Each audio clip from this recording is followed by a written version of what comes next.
Alors, bon, moi vous ne m'appellerez pas jeune homme, je m'appelle Guy Jacques. J'ai commencé à faire du cinéma, j'avais 18 ans, même un peu plus tôt, et j'étais opérateur dentiste. Donc un opérateur dentiste, c'est quelqu'un qui tourne les génériques, les dessins animés, etc. Moi j'ai tourné pas mal de dessins animés de long métrage. J'ai fait beaucoup de génériques, j'ai fait beaucoup de versions françaises, des films comme Alien par exemple, c'est moi qui ai tourné le premier Alien. J'ai fait la version française, j'ai fait la version française de Brian De Palma, Pulsion, tout un tas de films où on me demandait, moi chez mon patron, vous aviez les génériques américains bien sûr, et comme le film était doublé, on vous demandait de refaire le générique en français, exactement comme il était en américain, sauf avec des titres en français. Donc j'ai fait ça. J'ai tourné en animation des films, je ne sais pas si vous connaissez un réalisateur franco-belge qui s'appelait Picha. C'est lui qui a fait Tarzoun, la honte de la jungle, Le chaînon manquant, qui sont des dessins animés qui étaient carrément classés X. Donc Tarzoun, la honte de la jungle. Et donc j'ai tourné des dessins animés avec lui, etc. Et parallèlement à ça, donc j'ai commencé, moi la technique que j'ai découverte dans ce métier, c'était la technique de l'animation. Et donc j'ai commencé par faire des courts-métrages d'animation. J'ai fait un court-métrage en volume, parce que même si je connaissais la technique du dessin animé pour le tourner, mais pas pour faire les dessins, hein, d'accord, moi j'étais simplement opérateur, caméraman, quoi. Et donc j'ai tourné un court-métrage qui s'appelait Portrait, à l'époque chez ma mère, hein, dans une chambre qu'elle m'avait laissée. Et j'ai fait un film en marionnette animée, image par image, qui a été fait dans des conditions assez moyennes, hein, puisque je faisais ça tout seul comme un grand. Donc le film a eu le label du CNC, et puis j'avais été pas mal aidé par le patron chez qui je bossais à l'époque, qui était donc Jean-Noël Delamarre.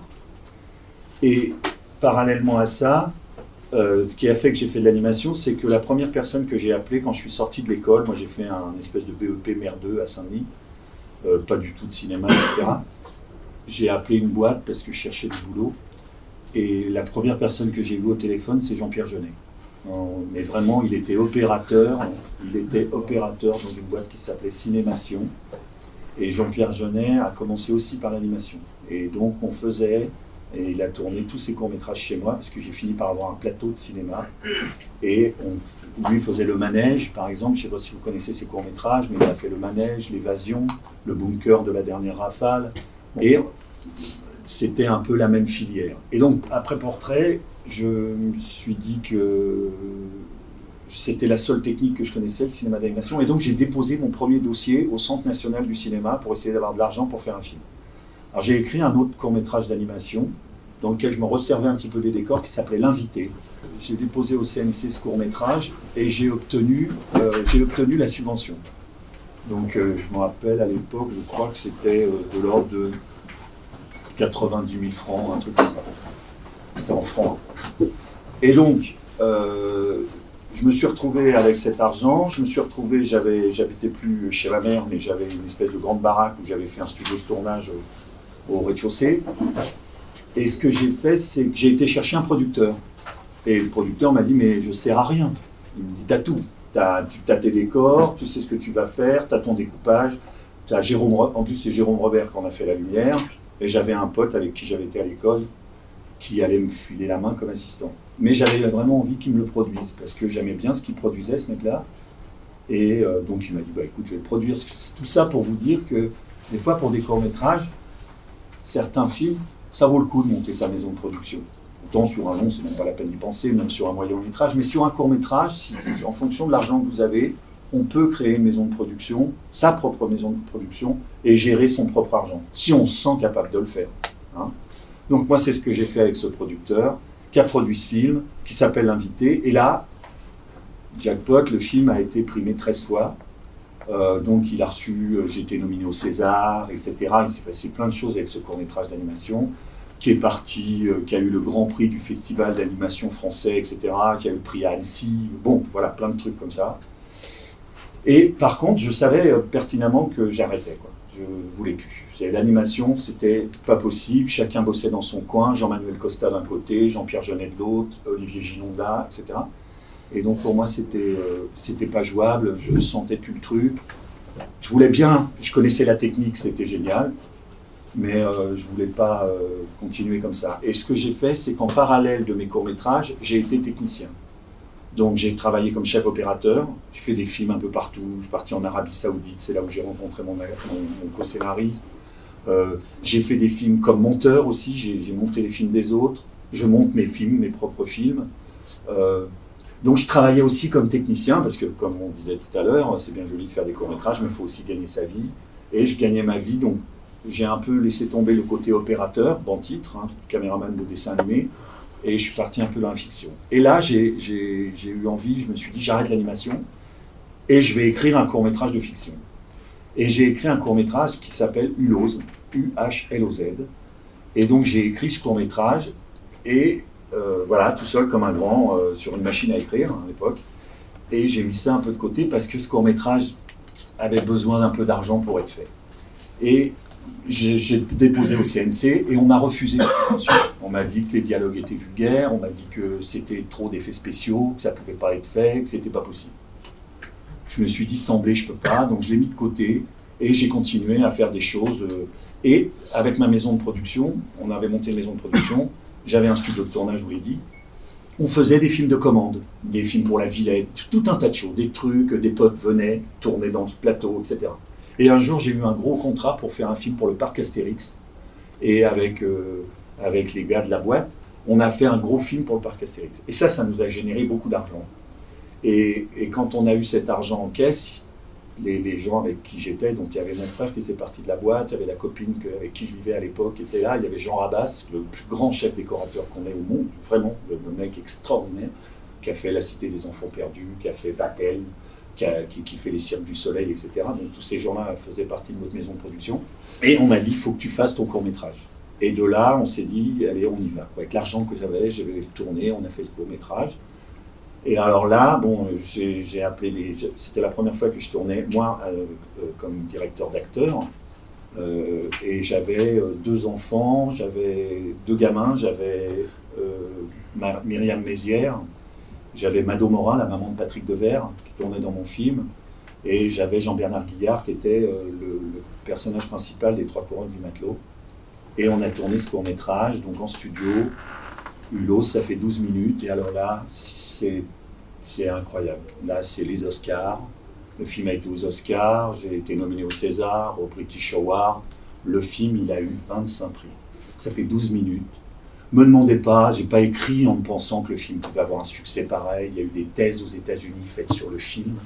Je recevais des thèses en anglais. Les mecs passaient leur concours de brevet de cinéma sur un court-métrage de 12 minutes.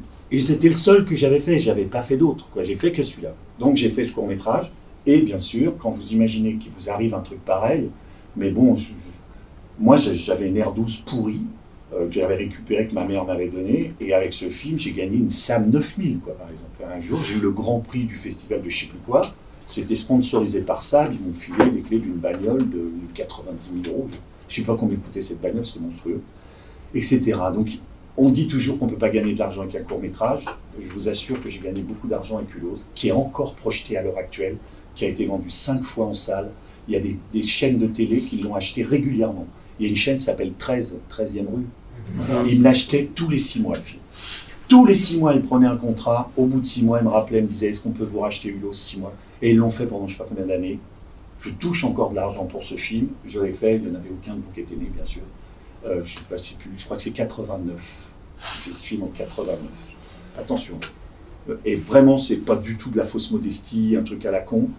Jamais de la vie, en écrivant ce court-métrage, je peux penser qu'il peut arriver ça. Attention, hein. Je veux dire, c'était pas genre, je mets les ingrédients pour. Hein. Tu les connais pas, les ingrédients. Tu sais pas pourquoi un film marche et un film marche pas. Moi, je pourrais vous citer des films extraordinaires que vous avez certainement jamais vus et qu'il faut absolument que vous voyez, qui sont des films incroyables et qui sont passés complètement à côté du public et on ne sait pas pourquoi. Donc, voilà. Et derrière ça, ce court-métrage, je continue bien sûr en parallèle à faire le technicien, hein, à travailler comme monteur, à travailler à droite. Et une production m'appelle en me demandant si j'ai pas une idée de long-métrage. Parce qu'à cause du cours, hein. Tout le monde connaissait ce cours, il avait fait... bon. Et donc, une production m'a appelé et m'a dit, voilà, est-ce est-ce que tu as une idée de long? Et je dis oui, j'ai une idée de long, c'est l'histoire d'un môme de 11 ans qui fait croire à une jeune fille de 16 qui s'est réincarnée parce qu'il est amoureux d'elle. Mais juste comme ça, je lui pitch ça en une phrase au téléphone. Et elle me dit, tu peux passer me voir, la production c'est un tel, etc. Je voudrais qu'on discute et tout. Donc je passe à cette production, je discute du truc avec elle, je dis 2 phrases de plus, pas plus. Elle me dit, si tu m'écris un synopsis, moi je pourrais tout à fait partir sur ce long métrage et sur ce scénario. Ok, donc j'écris un synopsis et à ce moment-là, je me dis, il y a une montagne devant moi. Autant je peux écrire des courts-métrages tout seul, j'ai entièrement écrit Hulot, j'ai dialogué et tout, j'ai tout fait tout seul. Autant là, je ne le sens pas du tout. Je me dis, je ne me vois pas partir sur un film d'1h30 tout seul, comme ça, comme un grand. Et j'avais été faire des films en Arabie Saoudite, et là-bas, j'avais rencontré quelqu'un qui était le directeur administratif d'un chantier qui était à Riyad. C'était un des plus grands chantiers du monde, c'était la construction du palais gouvernemental de Riyad. Et j'ai dit à ce mec, je l'ai appelé, et je lui ai dit, écoute, si tu rentres en France, on écrit ensemble. Et parce que ce mec-là m'envoyait des romans qu'il écrivait. Il était le directeur administratif du chantier. Mais il m'envoyait des trucs à tomber, quoi. Il m'a envoyé un jour un roman qui s'appelait Des mémoires qui tombaient en pluie fine. J'ai lu ce truc, je me suis dit, mais c'est pas possible d'écrire comme ça. C'est super bien écrit. Et donc je l'ai appelé, puis je lui ai dit, voilà. Et il est rentré. Il a tout laissé tomber, l'Arabie Saoudite et tout. Et il est rentré en France. Et Emmanuel Lis, c'est un mec qui a écrit, il a écrit mes films, mais pas que les miens. Et je me suis mis à écrire avec lui. On a écrit un synopsis de ça. Et la productrice a dit oui. Elle a dit, bah écoute, moi j'y vais. Et nous voilà partis, donc avec des contrats payés pour l'écriture de notre premier long métrage, qui s'appelait Je m'appelle Victor. Et on écrit ce film, on va jusqu'au bout du scénar, etc. Et une fois qu'on a écrit le film avec Emmanuel, on se dit, il y a une actrice qui peut faire la grand-mère de ce petit garçon. Il nous fallait 2 femmes d'un certain âge, mais il n'y avait rien à faire. Dessiné, c'était Jeanne Moreau. Et on voyait que Jeanne Moreau, quoi. Et vous imaginez, c'est votre premier long métrage, vous avez fait aucun court métrage qui a eu beaucoup de succès, mais quand même. Et on a donné le scénario dans la boîte à lettres de Jeanne Moreau, c'est moi qui l'ai porté avec ma moto. Et 4 jours après, elle a appelé et elle voulait nous rencontrer. Elle a lu le scénar, elle a dit, je veux rencontrer les gens qui ont écrit cette histoire. Et de là, Jeanne Moreau nous invite à déjeuner, etc., avec Emmanuel. Et elle dit, moi, je vais faire ce film, etc. Et on fait ce Je m'appelle Victor, avec Jeanne Moreau, Micheline Prel, Julien Guillemard, Dominique Pinon, François Morel. Bon, voilà, moi, je monte le film que j'avais dans la tête. On tourne. Mais par contre, entre-temps, ce qui se passe, c'est que la productrice ne peut pas faire le film. La productrice, c'est une productrice de publicité qui m'a appelé. Je faisais de la pub chez elle, après, qui voulait monter le long métrage. Et elle s'aperçoit qu'elle n'a pas le carnet d'adresse, qu'elle ne sait pas monter un long métrage. Et donc, du coup, je change de producteur. Et je me retrouve avec les productions d'Hussard. J'avais produit alors Tout Feu, Tout Flamme, tout un tas de films, quoi. Les films de Godard, c'était les productions d'Hussard. Et c'est eux qui ont produit mon film.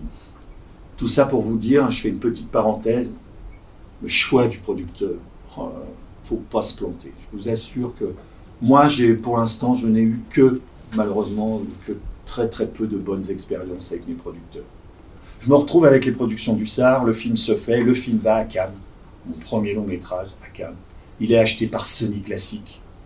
Il est acheté, distribué aux États-Unis. Non mais, tu crois rêver, quoi. Tu te dis, mais c'est quoi, j'ai été touché des dieux, quoi. C'est quoi cette étoile qui m'est tombée dessus? Et après, changement de programme. Le film va à Cannes. Il est acheté par Sony Classic. Il est acheté par je ne sais pas combien de pays. Et le distributeur n'aime pas le film. Il n'aime pas. Le mec s'appelle Jean Labadie, ça s'appelle Back Film. Il n'aime pas le film. Et là, je dis à mon producteur, qu'est-ce qu'on fait, etc. Mais il dit, je sais pas, Jean a vu le film, il était peut-être mal luné. En tout cas, il n'aime pas le film. Bon. Et à Cannes, cette année-là, moi je concours pour la Caméra d'Or, puisque c'est un premier long métrage. Lui, le producteur en question, achète le piano de Jane Campion. Ça, je ne sais pas si vous connaissez ce film. Magnifique film, attention. Et du coup, il décide de donner au piano ma date de sortie et de prendre mon film et de sortir en plein mois d'août. Donc Je m'appelle Victor est sorti le 18 août, je suis né le 17, donc je m'en rappellerai toute ma vie. Et c'est le pire anniversaire de ma vie. Personne ne va voir un film en plein mois d'août à cette époque-là. Maintenant, on commence à sortir les films l'été. Et ça devient, c'est catastrophique, quoi. Je veux dire, le film a une aura pas possible, j'ai des articles de presse incroyables, il a été publié par l'avant-scène, bon, et qui passe. Et à côté de ça, le public ne va pas voir le film, il ne sait même pas que ça existe. Et là commence la galère. À partir de ce moment-là, commence une vraie galère, un chemin de croix incroyable. Parce que le producteur aime tellement le film, le producteur, qu'il m'a déjà signé un autre contrat pour mon prochain. Et j'ai pas d'idée pour mon prochain film. Mais j'ai un titre, ça s'appelle Violetta, la reine de la moto. Et je l'ai écrit sur le contrat. J'ai écrit mon prochain film s'appellera Violetta, la reine de la moto. Pourquoi? Parce que ma mère a été la première femme à faire le mur de la mort quand elle avait 18 ans. Et ma mère s'appelle Violette, et elle était Violetta, la reine de la moto. Donc je voulais faire un film qui s'appelait comme ça. J'ai écrit ça sur mon contrat. Mais comme le film sort au mois d'août, le film ne marche pas, bien sûr, et ben le producteur, il n'aime plus le film. Et donc, bien sûr, il n'a plus tellement envie, mais c'est trop tard, il a signé le contrat, et là, il est dans la merde. Il n'a plus tellement envie de refaire un film. Moi, je lui dis, c'est pas grave, de toute façon, tu vas honorer le contrat, et puis moi, entre-temps, j'irai chercher un autre producteur. Parce que, bien sûr, vous vous faites larguer par tout le monde. On ne pèse pas la qualité de nos films. On pèse le poids de nos entrées. Vous faites une daube qui fait 1 500 000 entrées, vous êtes tranquille pour 4 films. Vous faites Les Convoyeurs attendent de Benoît Mariage, qui est un film exceptionnel, ça ne fait pas d'entrée, Benoît il a galéré comme un fou pour en faire un autre film. Voilà. C'est comme ça que ça marche, c'est le système, il est comme ça. D'accord? Rencontrez pas le public, c'est une catastrophe. Vous allez ramer comme un rat mort. Donc, je pars de chez les productions du Sar, et je trouve un mec extraordinaire qui s'appelle Jean-Loup Montieu, le seul producteur black de la place de Paris, mais super. Et je lui donne à lire Violetta, la reine de la moto. Entre-temps, quand même, l'autre, il a été obligé de payer puisqu'il me donnerait son contrat. Donc, entre-temps, on écrit avec Emmanuel List, on écrit ce film, etc. Et je retrouve un producteur. Et là, je fais mon second long-métrage, qui est donc Violetta, avec Dominique Pinon, Florence Pernance, Daniel Prévost, Eva Darlan, Dominique Pinon, je l'ai dit. Bon, j'en passe, c'est les meilleurs, certainement. Bruno Slagmulder, etc. Et là, c'est un film que je fais beaucoup plus difficilement, c'est-à-dire que j'ai plus de mal à trouver de l'argent, alors que le premier, il y a une coproduction allemande, il y a une coproduction belge sur le film, je tourne en studio, etc. Là, on sent que ça va être difficile, quoi. Et ça l'est, j'ai l'avance sur recette, j'ai eu 2 fois l'avance sur recette, donc j'ai l'avance sur recette, Canal vient sur le film, et pratiquement on fait le film juste avec Canal et l'avance. Mais je fais le film aussi que j'ai dans la tête, je fais exactement ce que j'ai envie de faire, et je fais donc Violetta, qui, pareil, qui va être distribué. Alors, j'ai vraiment pas le pot. Autant j'ai eu vraiment au début, mais bon, c'est comme ça la vie. On cherche un distributeur. On cherche un distributeur, et parce qu'on fait le film sans distributeur. Chose qu'il ne faut pas faire, mais on le fait parce que moi je veux absolument tourner. Et donc on fait le film sans distributeur, et à la fin on le montre. Et c'est Réseau Film qui achète le film. Un mec qui s'appelle Jean-Michel Ray, qui achète le film. On était dans un laboratoire, on lui montre la copie, il dit moi c'est bon, je prends le film, je le sors, je le distribue et tout. Je vous assure que c'est vrai, le lendemain le mec il rentre à l'hôpital, il avait un cancer. Donc je me retrouve avec un distributeur à l'hôpital qui a un cancer, et un film qu'on va sortir, je ne sais pas comment, et je ne sais pas dans quelles conditions, puisque le mec n'est pas là, etc. Encore, pouf pouf, la bonne étoile a dû s'éteindre. Et donc le film sort un peu dans les oubliettes, malheureusement, etc. Bon, c'est comme ça. Moi j'adore le film, attention, hein, c'est mes enfants mes films. Hein. Moi, je défends mes films jusqu'au bout des doigts. J'ai fait ce que je voulais faire. On a 7 fois la possibilité de se tromper quand on se fait ce métier, donc j'ai pas le droit de dire maintenant. Je ne regrette pas ce que j'ai fait. J'assume mes films tels qu'ils sont. Bien sûr que je ne referai pas l'invité Hulose maintenant, parce que je les ai déjà faits déjà. Donc je ne les referai pas. Et puis si je me remettais dans le contexte, ben, je referais la même chose. Et je m'appelle Victor et Violetta, pareil. Mes films, j'ai une super critique la plupart du temps. Bon, après, il y a des gens qui n'aiment pas, hein, et puis je comprends qu'on n'aime pas, hein, attention.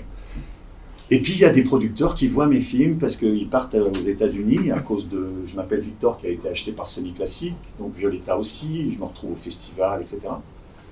Et il y a 2 producteurs qui m'appellent en me disant voilà, on aimerait te rencontrer parce qu'on a une idée de film, une phrase, et on aimerait te la proposer. Donc je vais voir ces producteurs, et ils me disent voilà, c'est l'histoire d'un mec qui pique une caméra et qui fait un film dans sa cité. Alors sur le coup, ça m'inspire parce que moi je viens de la cité de l'Abreuvoir à Bobigny. J'ai vécu là toute mon enfance, et c'est là où j'ai fait mes premiers courts-métrages. Donc je crois connaître assez de quoi je parle quand on parle de banlieue, donc ça m'inspire. Et puis je dis pourquoi pas. J'appelle Emmanuel List, bien sûr, puis je dis à Emmanuel, écoute, on me propose un truc, qu'est-ce que t'en penses, etc. Il me dit ouais, c'est vrai qu'on va bien sûr s'inspirer de Hulose, de tout ce que t'as fait toi, puisque moi, bon, j'ai pas piqué de caméra, mais j'ai quand même fait mes films dans la cité. Et donc je leur dis oui. Et on part avec Emmanuel, et donc alors là pareil, on est payé pour écrire, et on écrit donc un film qui s'appelle Les Kubrick, et on écrit ce film, donc c'est plus un personnage, mais c'est trois, etc., qui piquent une caméra, etc., qui font un film dans leur cité, et puis avec toutes les histoires de... Et on écrit ce film, et on bosse le temps qu'il faut pour le faire, et on le donne au producteur. Et là, c'est une vision complètement différente de la mienne, de la banlieue. Pour eux, il n'y a automatiquement que des mecs avec des pitbulls, il n'y a que des mecs avec des guns qui se shootent dans les caves et les parents mettent automatiquement des cadenas sur les réfrigérateurs. Donc moi, c'est une vision TF1 qui ne me va pas du tout. Donc je leur dis, c'est niette. Moi, je te le dis tout de suite, c'est niette. Votre vision, c'est pas la mienne. Vous êtes venu me chercher. C'est à boire ou à manger. Je vous le dis, c'est comme ça et c'est pas autrement. Moi, je ne réécris pas le film. Et ils montent dans les tours. Alors je leur dis, bah, écoutez... c'est bien. Moi, vous prenez le scénario, vous le mettez dans un tiroir. Dans 2 ans, je récupère les droits, je viens le chercher, c'est tout. Parce qu'au début, ils me disent, oui, on va revendre le scénario à 1 million, tu ne vas pas pouvoir partir. Ils m'en font plein, des caisses et des pâtes à caisses. Je leur dis, écoutez, moi, je ne ferai pas ce que vous voulez. Voilà, c'est tout. Je ne fais pas des comédies peau de banane à la con, je ne le ferai pas.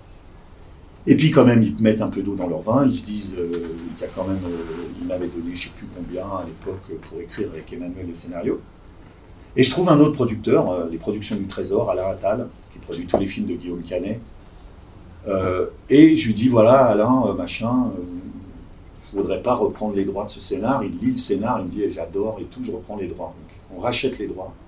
Mais les 2 mecs qui m'avaient fait écrire ce scénario étaient des mecs très influents dans le cinéma français, qui avaient des entrées dans beaucoup d'endroits. C'est des gens qui ont produit énormément de daubes, mais qui ont bien marché. Des grosses comédies, un peu machin, etc. Ils en font à tir d'arigot. Et ils m'ont un peu blacklisté. C'est-à-dire que je me suis retrouvé avec mon scénario.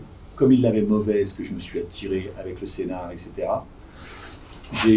J'ai mis 5 ans à monter le film.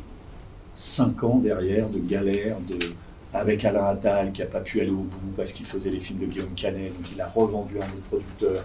Avec cet autre producteur, toutes les portes nous étaient fermées. Et ce qui s'est passé, c'est qu'à un moment, on s'est dit, qu'est-ce qu'on fait? On avait un peu d'argent, très peu. Un peu d'argent, la ville de Bobigny, par exemple, m'avait filé un peu de thunes pour juste rentrer en pseudo-coproduction.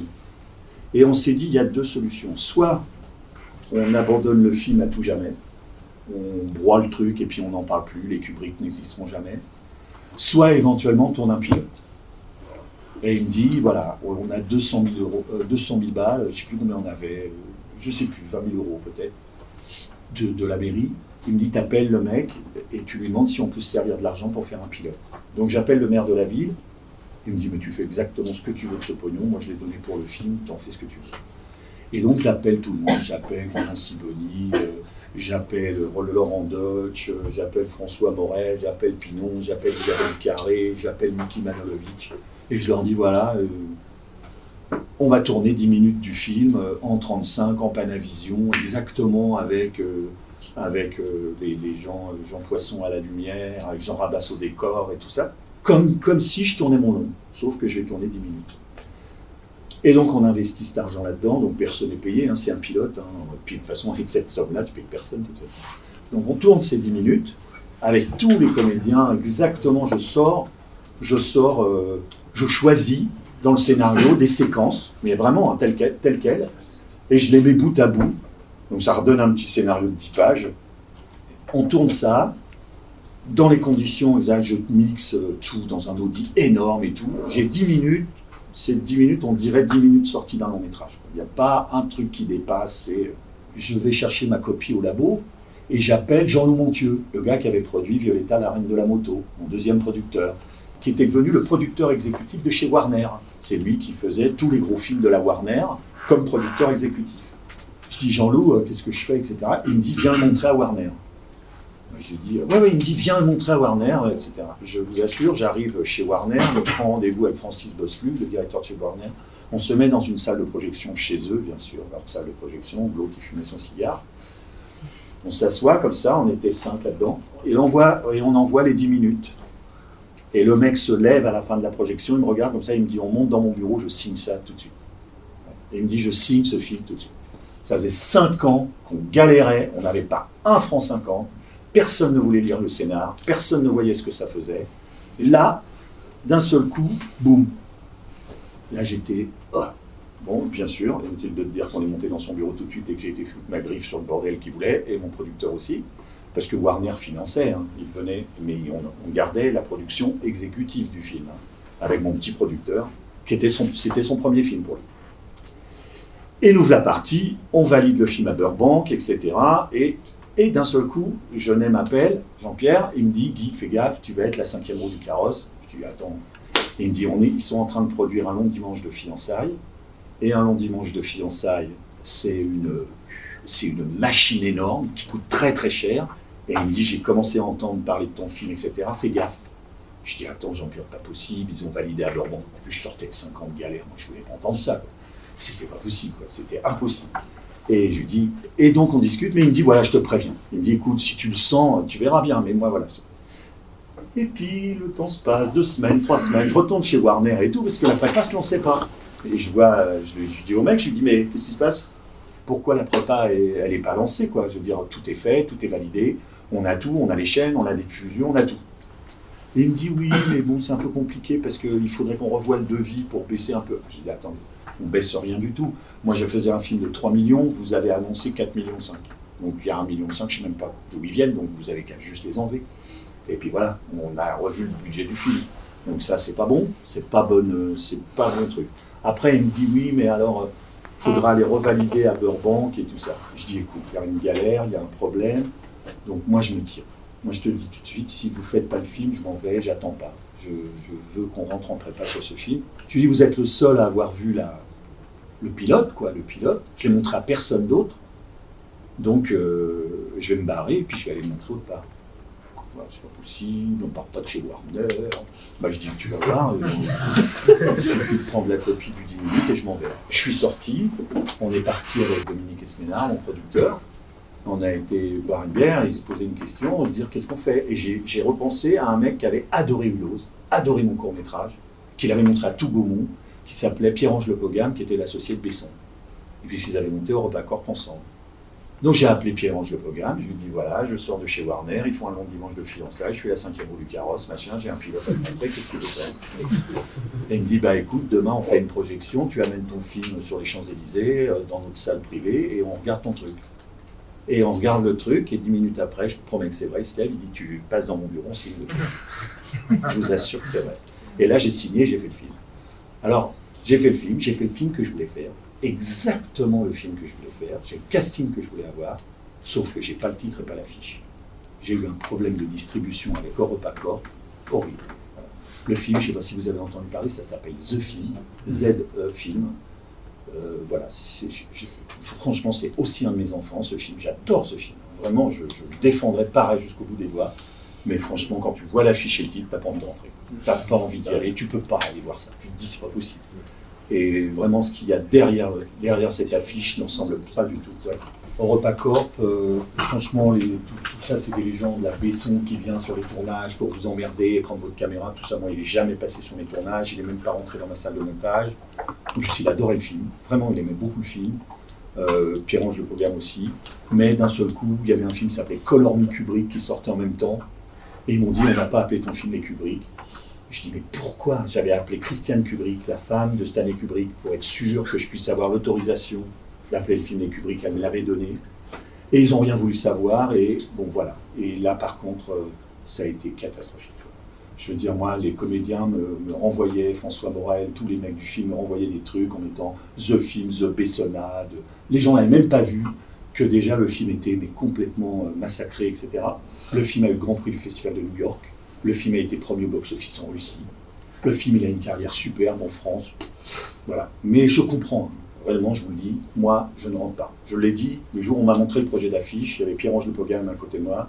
J'ai regardé l'affiche, je lui ai dit, moi, tu veux mon avis, Pierre-Ange? Moi, je ne rentre pas. Je te le dis tout de suite, je ne vais pas dans la salle. Si je vois ça, on dirait la Beuse avec une caméra. Autant personne n'est rentré dans ma salle de montage, comme je l'ai dit, j'ai fait les plans que je voulais faire, j'ai eu le casting que je voulais, j'ai eu tout. Autant sur la distribution, c'est niette. T'as rien à dire. Je n'avais rien à dire. c'est des enjeux qui sont plus les tiens. Voilà, tu as fait ton bébé, il est né, bah maintenant il va falloir le mieux l'habiller possible. Moi, sans déconner, ils n'ont même pas réussi à le linger. Ça a été une expérience assez douloureuse aussi, parce que vous ne comprenez pas. Vous vous dites, mais c'est pas possible, on ne peut pas faire ça. Alors, dans d'autres pays, ça n'a pas posé de problème, c'est vrai aussi. En Russie, mais bon, moi j'ai toutes les affiches en Russie, ça a été premier au box-office, le film. Tout est en cyrillique, écrit sur les tramways, tout ça, là. Et alors, ils ont dû changer le titre. Il y a peut-être ça n'a pas la même signification. Dans le film, les gamins, le gamin, ils prennent un gamin pour faire les claps de leur film. Et dans le scénario, le gamin disait, ouais, oh, ce film, deuxième. Hop. Et lui, c'est lui qui disait ça. Et donc, ils ont eu la grande idée de dire, oui, on va appeler le film comme ça. Donc, voilà. Mais bon. Là, je viens encore d'écrire un scénario. Mais bon, alors moi, par contre, j'ai pris beaucoup. Je pense, je devais tourner là cette année. J'ai encore eu un petit problème de producteur pour changer. Ah, je suis tombé sur un mec qui voulait tout, le beurre, l'argent du beurre et se faire la crémière, sauf que la crémière c'était moi. Donc j'ai perdu un an de temps, malheureusement. Mais là, il y a des gens très importants qui sont venus sur ce film-là. Donc voilà, j'ai un vrai scénario. Le casting que j'ai là-dessus, j'ai Yolande Moreau, j'ai Bouli Lanès, j'ai Elie Semoun, j'ai Miki Manojlovic, j'ai Moati, j'ai Dupignon, j'ai Dan Herzberg, j'ai... Personne qui a lu le scénario m'a dit non. Tout le monde m'a dit oui. Elie Semoun a lu le scénario, je ne le connais pas. Mais j'ai jamais rencontré ce mec et il m'a téléphoné en me disant Guy, est-ce que je pourrais avoir dans votre scénario 2-3 phrases de dialogue. Elie Semoun. Donc juste pour vous dire, et c'est donc ça, c'est le film que je voudrais faire. J'ai écrit d'autres choses derrière. J'ai écrit aussi pour la télévision. J'ai fait pour la télévision. J'ai fait un film qui s'appelle Pas de toi sans moi que j'ai écrit aussi. J'ai écrit pour Claude Miller. Non, parce que c'est quand tu viens de la télé que tu as du mal à passer au long métrage. Mais quand tu as fait déjà des longs métrages, ils sont même très contents d'avoir des réalisateurs de longs qui passent. Non, non, pas du tout. Non, non. Puis en plus, c'était un des producteurs qui avait produit un de mes films. C'est Jean-Loup Montieux, qui m'appelle un jour, il me dit, il faut que tu me sauves le coup, j'ai un scénario, là, on a tout signé. Et la télé en veut pas, quoi, ils en voulaient pas. Donc j'ai tout réécrit avec Emmanuel, on a réécrit et j'ai réalisé le truc. J'essaie de serrer les boulons là, vers la fin pour dire un peu les choses. Je pense être pas mieux qu'un autre, mais je crois que j'ai une petite expérience de ce métier, j'ai fait pas mal de choses. J'ai fait de la télévision, j'ai écrit pour les autres, j'ai fait de la pub, je fais d'autres choses. Ce que je vous ai dit tout à l'heure est toujours vrai, c'est-à-dire que le problème, c'est de ne pas se tromper. Là, je viens de perdre un an avec un producteur avec qui avait un engouement énorme pour le scénario, mais qui était incapable de monter ce film. Et qui est un film, c'est pas un film très compliqué à faire. Il y a beaucoup de comédiens, mais c'est pas un film compliqué. Sauf que voilà, à un moment, tu es là, et donc un an de perdu. Alors après, je fais autre chose. Tu vois, je fais autre chose. J'ai fait ce téléfilm pour France 2. Ça va, je me trouve pas suffisamment vieux encore. Je veux bien un jour transmettre tout ce que je connais de ce métier. Pourquoi pas, et j'aime bien faire ça, attention. Hein. Je viens toujours avec beaucoup d'envie vous voir et tout, vraiment. Mais non, bien sûr que je préférerais tourner, mais voilà, c'est des aléas, je te dis. Je crois que je n'ai pas rencontré, et je ne remets pas en cause, et c'est pas prétentieux du tout. Peut-être que maintenant que vous savez qui je suis, peut-être que vous aurez l'occasion. Ils sont difficiles à trouver, mes deux premiers films. Mais par contre, The Film, il est très facile de le trouver, et vous verrez. Tu vois ce que je veux dire?